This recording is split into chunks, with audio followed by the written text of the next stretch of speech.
Bonjour à toutes, bonjour à tous.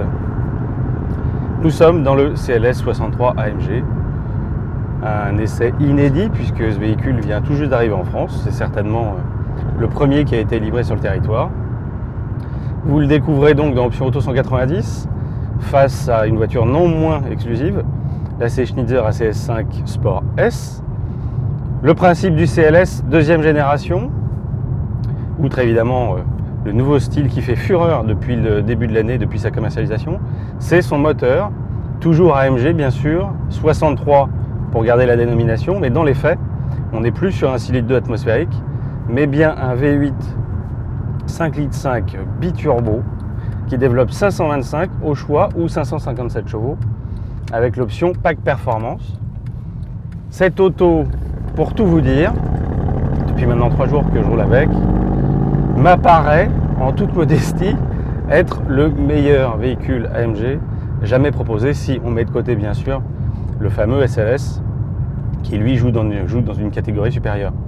Alors pourquoi le meilleur produit AMG?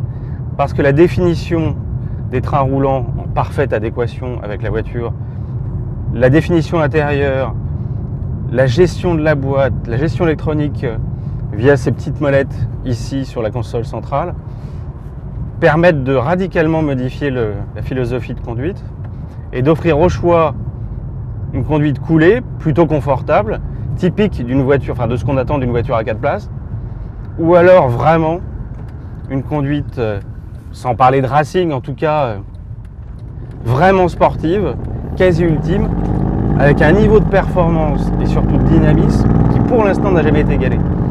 Ce CLS en fait reprend les trains roulants de la E63, déjà pas piqué des verres, qui elle conserve pour l'instant, en tout cas jusqu'à la fin de l'année, son V8 atmosphérique pour une puissance équivalente. Toutefois, les trains roulants ont été élargis, notamment à l'avant. Donc ça vous colle un train avant qui était jusque-là inconnu sur une Mercedes, fût-elle une AMG. C'est-à-dire que là, la voiture offre un pouvoir directionnel, une précision qui est simplement sidérante, à un point tel qu'il apparaît compliqué pour bien des GT, ou en tout cas des voitures dont la définition sportive est clairement affirmée, de suivre quel que soit le terrain. Sur ce type de route, bien entendu, notamment avec les limitations, il est impensable de voir la différence. Par contre, sur route fermée ou encore plus sur circuit, où nous étions il y a 2 jours, le changement est radical. Donc cette voiture, vous voyez, je suis en confort.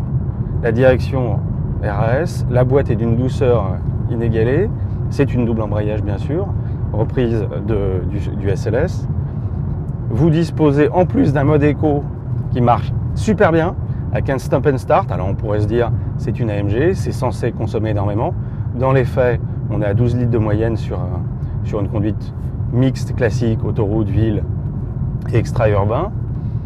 Pour le reste, regardez, je vais m'arrêter, on s'arrête à l'intersection, et dans une douceur étonnante, le bloc s'arrête, aucune vibration, dans la pédale, rien du tout.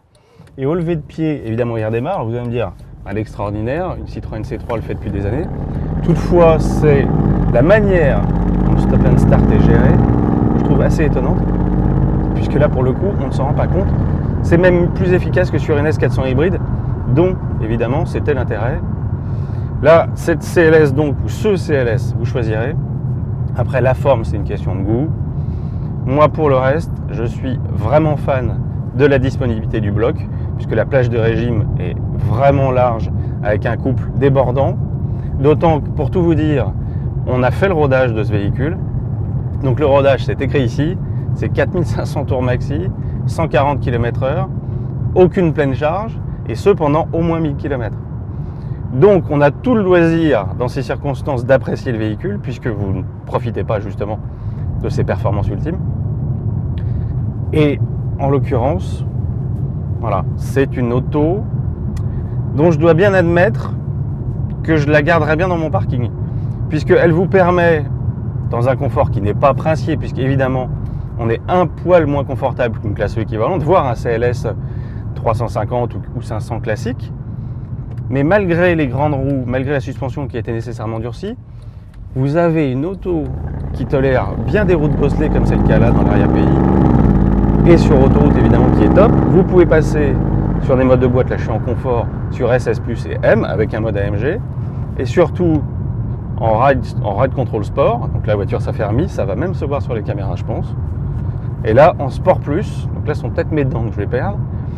Et la voiture ne sautille pas, les débattements sont bien contenus. Mais tout ça dans un silence monacal. Le profil aéro, forcément, sur un CLS est excellent.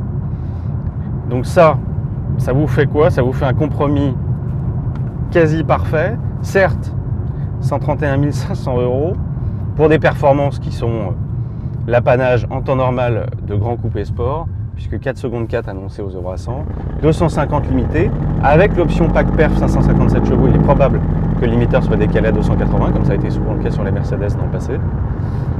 Pour le reste, je vous laisse profiter. La finition, évidemment, est top. Ce qui est vraiment spécifique à ce modèle AMG, c'est vraiment, je pense, le premier d'une génération à venir. C'est le traitement intérieur. Certes, il y a du carbone, on en avait dans le passé.